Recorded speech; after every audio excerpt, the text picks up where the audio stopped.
Hey, honey. Yes? You want to see something big, black, and impressive? Sure.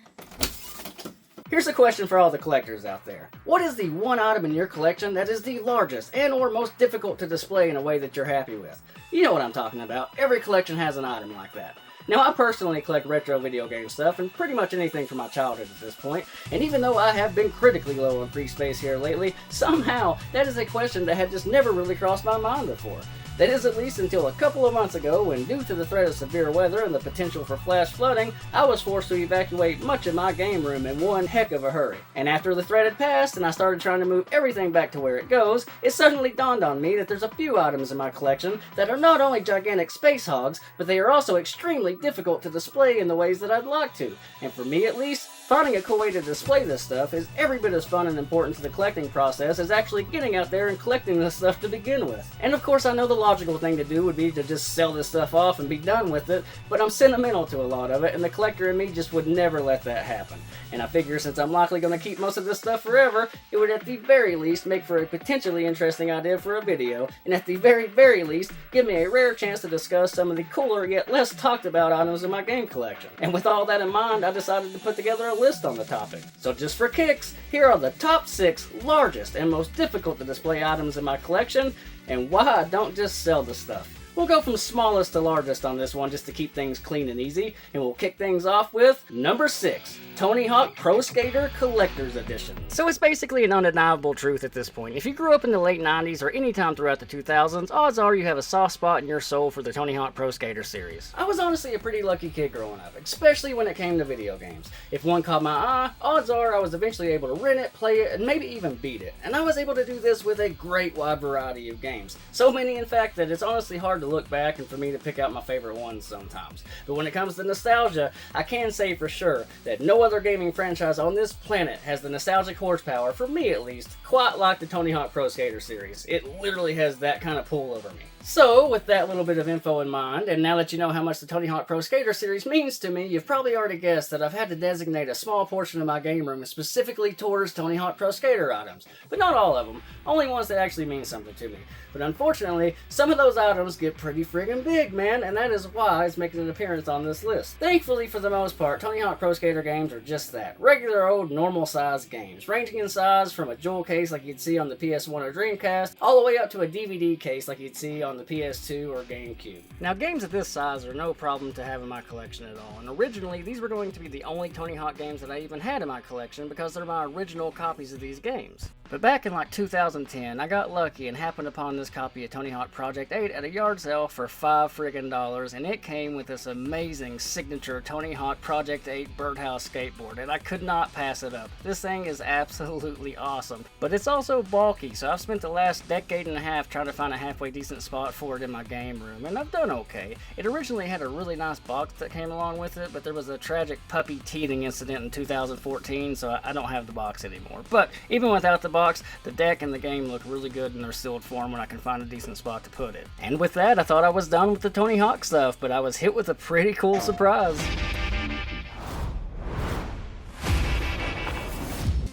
I was so friggin' myself excited when I first saw this trailer that I literally called almost everybody I used to know to see if they had seen it too. So it was a no-brainer that I was going to get the game, but the surprise came later when I found out that they were going to have a collector's edition for this game too, and space issues be damned, I had to have it.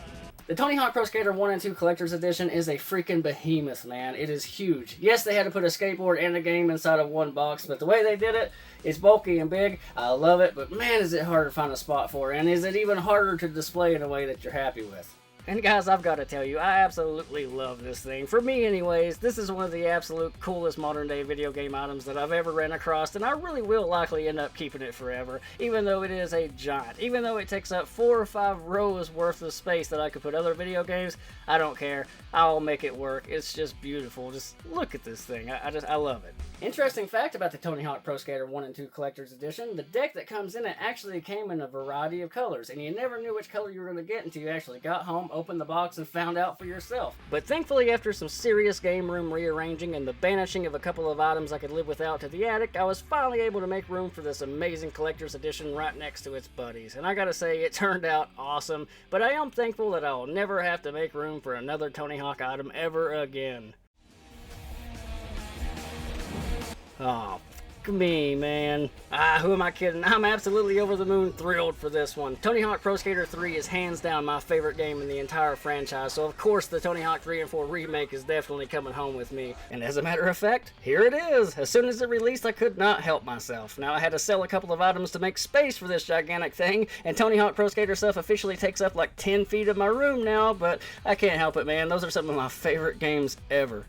That's all for the Tony Hawk Pro Skater Collector's Edition, so let's move on to the next oversized item in my game collection that I have to deal with on a daily basis, with number 5, oversized NES System Box Variants. Okay, so this next item might not necessarily be giant by every collector's definition, but it caught me off guard, so I'm including it. So one of my all-time favorite things to collect in the realm of video games would be complete in-box consoles. And when it comes to complete in-box consoles, no one does it better or with more variety and flair than Nintendo. Now these would range from full box art masterpiece variants all the way to the tried and true toss a game in it, slap a sticker on the box, and call it something new variant. Even when Nintendo just put a game in the box, they did it with some flair. When they put Mario 3 in with an aging NES, they stepped it up and gave the box a bit of a redesign, and then they named it the Challenge Set, which was just enough to make it awesome. They made it something different, and then 40 years or so later, collectors like me are shitting themselves to get a hold of one to put it in their collections. Now that's how you do it. But they took it beyond games. They would include peripherals as well. Now without a doubt the most famous example of this would be the NES Action Set. For this one, Nintendo included the NES Zapper along with a dual game cartridge which included Mario Bros. And Duck Hunt. Now that makes for one hell of a weekend. Now basically everyone I knew growing up had an NES Action Set, including myself, and I remember thinking as a kid that the box for this thing was friggin' huge, and I assumed that console boxes just couldn't get much bigger than this. And when I got older and became a collector, I built my entire game room, along with all the shelves that I built with the hopes of finding many more complete in-box consoles in the future around that poor assumption.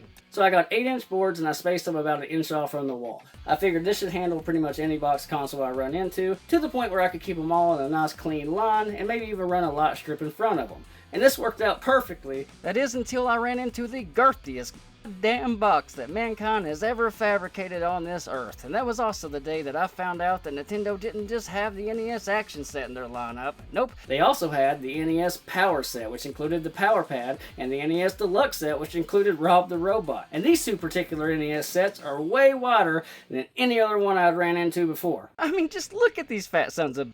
They are literally almost twice the width of the NES Action Set. Needless to say, I did not plan for this when I was building my shelves, and this really wouldn't be a big deal for a normal person, but in my broken brain, I really like everything to line up in a certain way. And when I first got one of these boxes and I went to put it up on the shelf, I was so excited until I realized how much it stuck out. And in the front of my head, I was thinking, I'll make this work, but in the back, there was a little voice screaming, well, gonna have to burn the place down now, I guess, because this ain't gonna fly.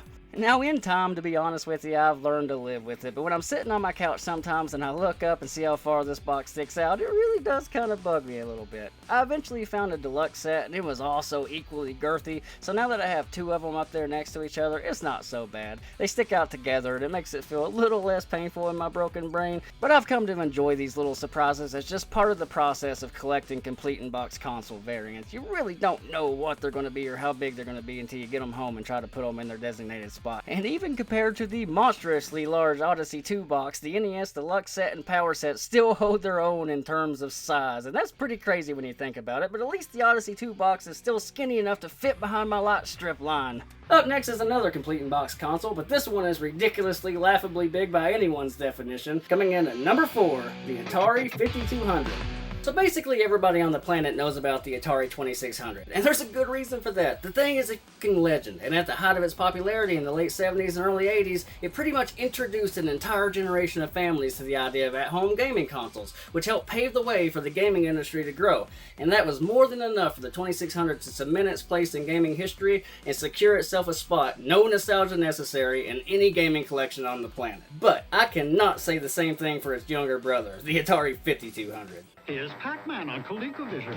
But here's Pac-Man for the Atari 5200 Super System. Now you're talking. Now the Atari 5200 was meant to be bigger and better than the 2600 in every way. And good news guys, this is one time where I can definitively say that bigger was not better. Because the 5200 was plagued with issues from the get-go. Like the fact that its controllers are widely considered to be the worst controllers ever released. They were oversized, overly complicated, often requiring a game-specific overlay to even know which of the 1,000 buttons you needed to push to play the game, game, and worst of all, they were notorious for breaking after only a couple of gaming sessions. And because of that, the Atari 5200 just did not sell very well. So nowadays, the only people that actually want one are game collectors. But even then, it's only those of us that actually have some kind of nostalgic connection to it that would actually want one for their collections at home. But aren't they hard to find? They're everywhere. Everywhere? The Atari 5200 Super System. But I actually had a 5200 growing up.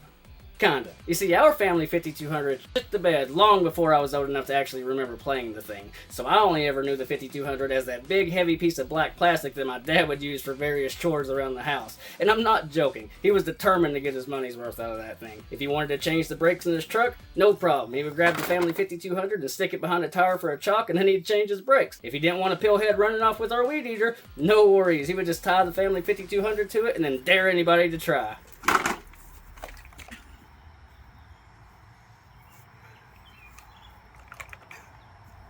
And even though my connection to the 5200 growing up isn't exactly conventional, it was more than enough to make me actually want one for my collection when I got older. But guys, even though I knew it was big, I gotta tell you, I was not prepared for exactly how big it was gonna be complete in box.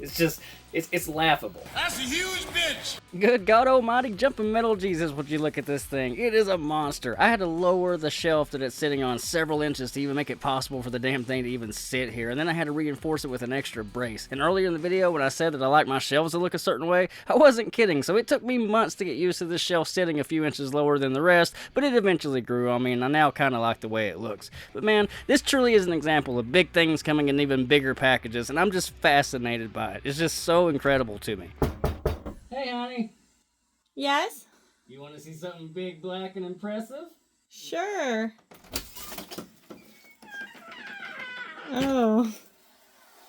The design of the 5200 is perplexing to say the least, especially this big empty space in the back of it. Now, I've got my power supply in there, but it's actually made to hold your controllers. But honestly, the only person to ever make good use of this space was the angry video game nerd when he stuck a Rolling Rock in it. Now, that's using your brain. All packaged up, though, the 5200 is a monster, and it is by far my heaviest and largest complete in-box system. But I'm sure there's larger ones out there, so if you've got one that can top it, let me know in the comments. I mean, just check out the difference in size between a complete 5200 and a complete 2600. The 5200 just absolutely dwarfs the 2600 to the point where it's honestly kind of funny. Now, thankfully, I didn't actually have to move the Atari 5200 this last time because it was a flood threat, and that one sits pretty high up in my room. But God help me if the day ever comes where I do have to move it in a hurry, because that thing is a beast. Help me get this stuff out of here. There's a tornado coming.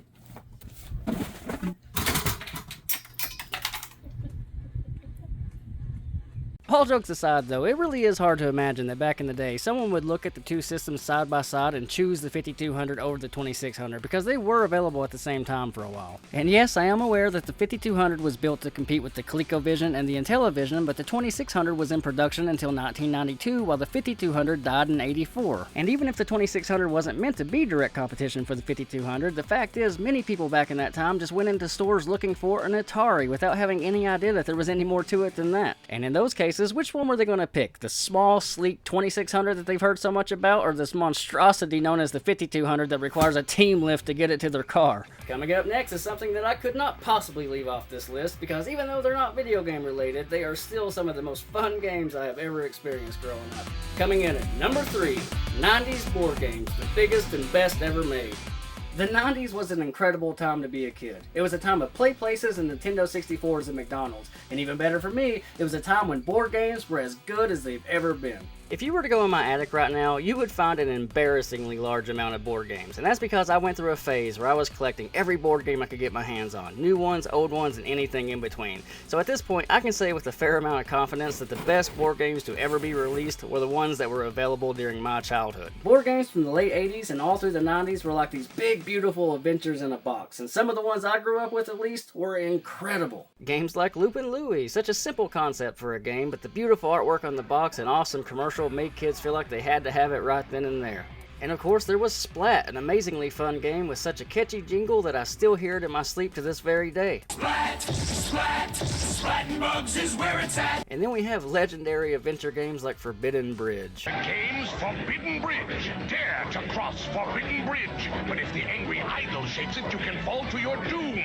First to grab the idol's jewels and get to safety, win. Forbidden Bridge was such a beloved masterpiece that they actually tried to remake it in today's market. But we all know that that's a terrible idea because they just can't do it like they used to. The games come out smaller and way less fun just because they cut so many corners to try to save money. And here is a perfect example of that. Let's compare the two idols from the 90s version of Forbidden Bridge to the modern day version of Forbidden Bridge.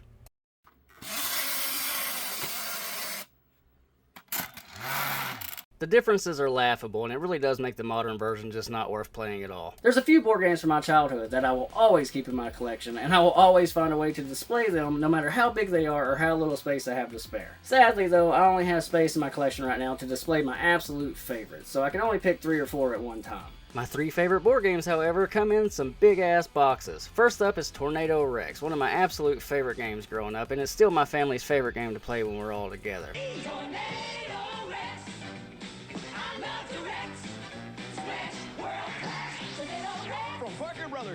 Tornado Rex is an extremely fun game, and I would recommend it to anyone, but these days it does command a pretty high price tag, with complete copies getting close to $300 on average, but if you can get your hands on one for a fairly decent deal, I would definitely do it. The second ridiculously large board game that I'll never get rid of is It from the Pit. This is actually the very first board game that I ever remember playing growing up, and it is one of the most fun, fast-paced, and intense games on the planet.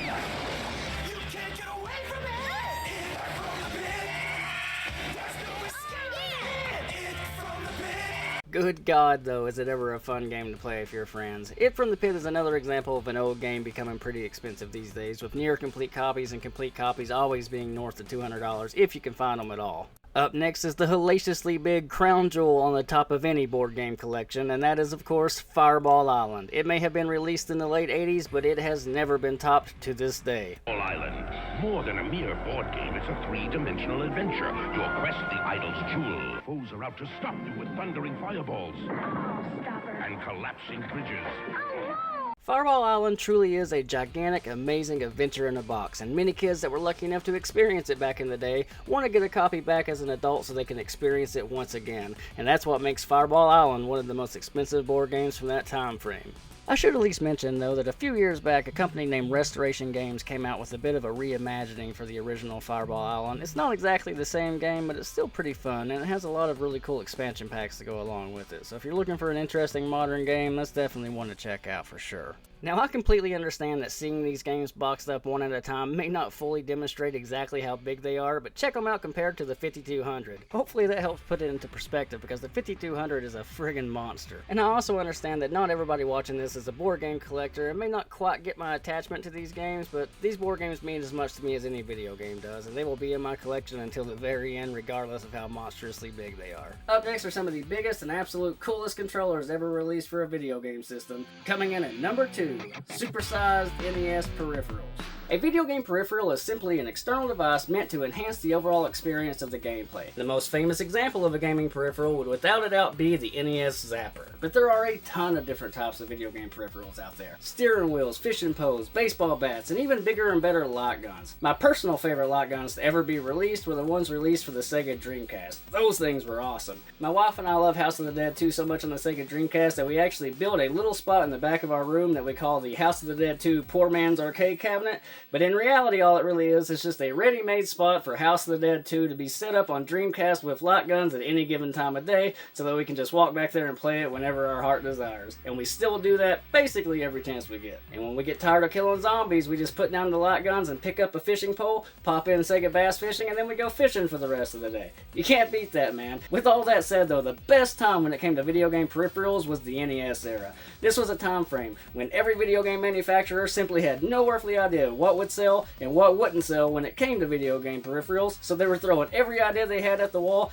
just to see what would stick. And because of that, we got some of the most interestingly awesome items to ever hit the video game scene. Things like the famously bad Power Glove, a controller that simply did not work no matter how much money your friend claimed his family spent on one. And in contrast, you had peripherals like the U-Force that actually did work. Now this one allowed for a touch-free interface, and every time I've tried it, it worked really well, and I know several people who also swear by it, so this one's actually worth the money these days. One more quick honorable mention before we get to the big baddie of my peripheral collection, and that would be the Rollin' Rocker by LJN. This one's just weird, and it actually uses your body to replace the directional pad on the controller, even though you still have to hold the controller in your hands to hit A and B. It's odd, so I brought my wife in to show us how this one works a little bit to give us an idea of how it plays.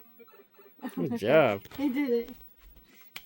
But hands down, my favorite peripheral is the biggest and baddest of the bunch. And if I knew this thing existed back in the day, I would have found a way to get a hold of it and bring it home to play it. And that is, of course, the beautifully big and absolutely badass Miracle Piano Teaching System. This thing is a fully working musical keyboard that uses your NES, among other video game consoles and computers, to actually teach you how to play the keyboard. I would have given anything for this thing growing up. And even these days, it's something that I really try to play as often as I can, but it's so big and bulky that it honestly is hard to get in and out of its designated spot, so it sort of deters my interest in playing it as much as I should, but it's still a really cool item. And from there, you just hook everything up, pop in the game, and the Miracle Piano Teaching System will do its best to teach you how to play keyboard through your NES. I suck at it, but it's no fault of the actual system. I'm just terrible. The Miracle Piano is actually one of my larger and hardest to display items, and it's actually the inspiration for this very video.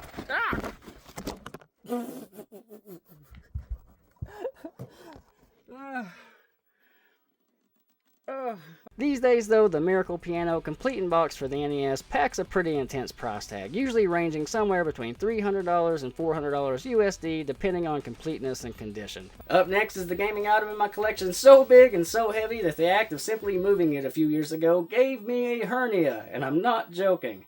Coming in at number 1, Big Blue.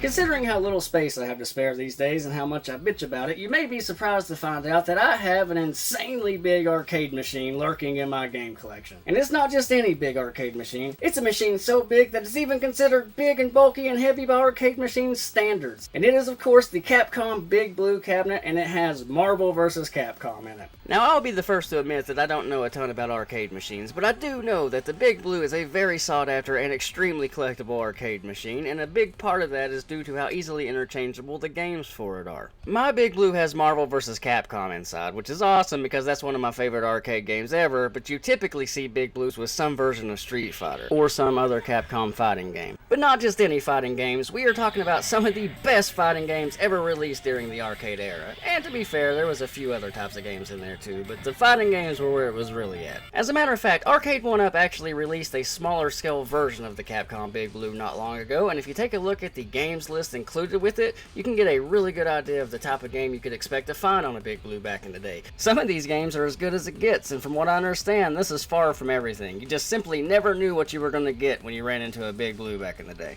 With all that said, and as cool as this Big Blue is, I personally just am not big on collecting arcade machines. Typically, that is. But this isn't just any old Big Blue with Marvel vs. Capcom in it. This is the one I grew up with. This machine was in a pizza shop in my hometown for years, and I spent hours every day after school playing this thing, along with so many of my friends, and even people I didn't know. Basically, my entire generation that grew up around here has hours and hours on this machine, and we all love it in our own way. Hearing that takes me back to a time and place more effectively than a time machine could ever dream of doing. I friggin' loved this machine back in the day, not because it was a Big Blue. I had no idea about any of that until way later. I loved it because it was Marvel vs. Capcom, and that's all I needed. This game was amazing, especially with your friends.